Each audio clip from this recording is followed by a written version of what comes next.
One of the most controversial actions of the old Jedi Order was its policy of taking Force-sensitive infants from their parents and bringing them back to the temple for training.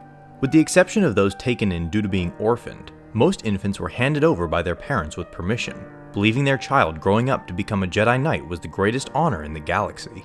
While a vast majority were content with the choice of handing over their child to the Jedi Order, there was one case when a family came to regret their decision and even went as far as to hire a bounty hunter to get their kid back. It was shortly before the outbreak of the Clone Wars when Mace Windu was confronting Depa Billaba following her first retrieval of an infant for the Order.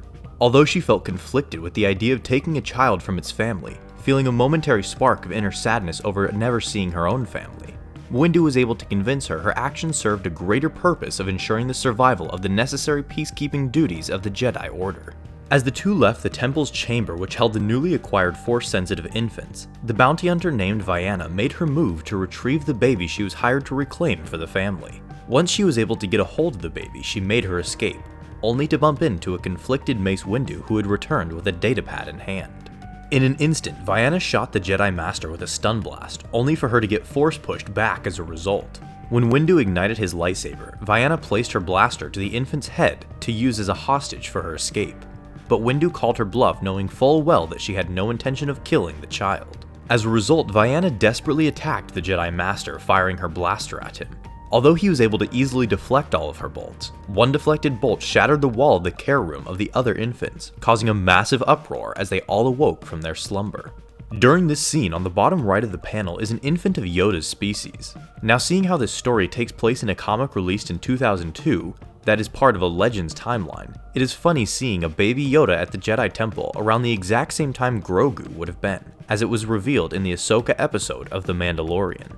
Due to this taking place in a comic written 17 years before The Mandalorian, it is highly unlikely that this is Grogu, at least the intention of it being him when the artist drew a baby Yoda for this scene at the time. But it is cool how much of a coincidence it is to see one appear at the Jedi Temple that can easily be retconned in the minds of fans to actually be Grogu, as it fits with his current backstory. Nonetheless, the baby Yoda in question only appears in this single comic panel and does not return in any other Legend stories afterwards.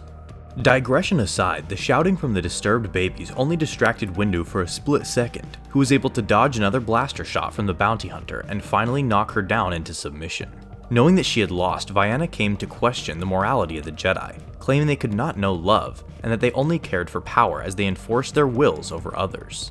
Windu shut her comments down, only wishing to know who had hired her for the job. He came to list off some of the most nefarious crime syndicates of the galaxy as possible suspects, including the Black Sun and the Hutts.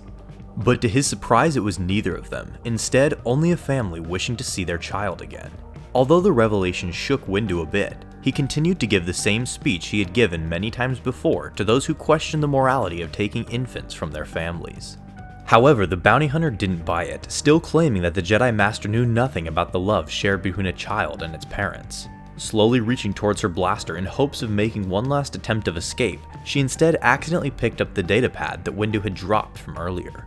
Upon reading it, she came to realize that the man before her was not the emotionless monk she initially believed, but a conflicted man who did know the love parents gave. As a result, she left the child with him and abandoned her mission, but her goal of returning him did not go in vain. For perhaps one of the rarest moments of going against his strict adherence to the Jedi Code, Windu was the one to return the infant back to its family, reuniting them at last. On the datapad that Vianna had read showed a saved message from Windu's own parents. They wrote to their son wishing to see him just once in their lives after they had given him to the Jedi like many parents before. Unfortunately, Windu did not get the chance to give them their wish, as they were both killed during a war on his planet. Never having the opportunity to show his parents that their child grew up to become a proper Jedi, and himself never being able to experience the powerful love from his parents led to this choice.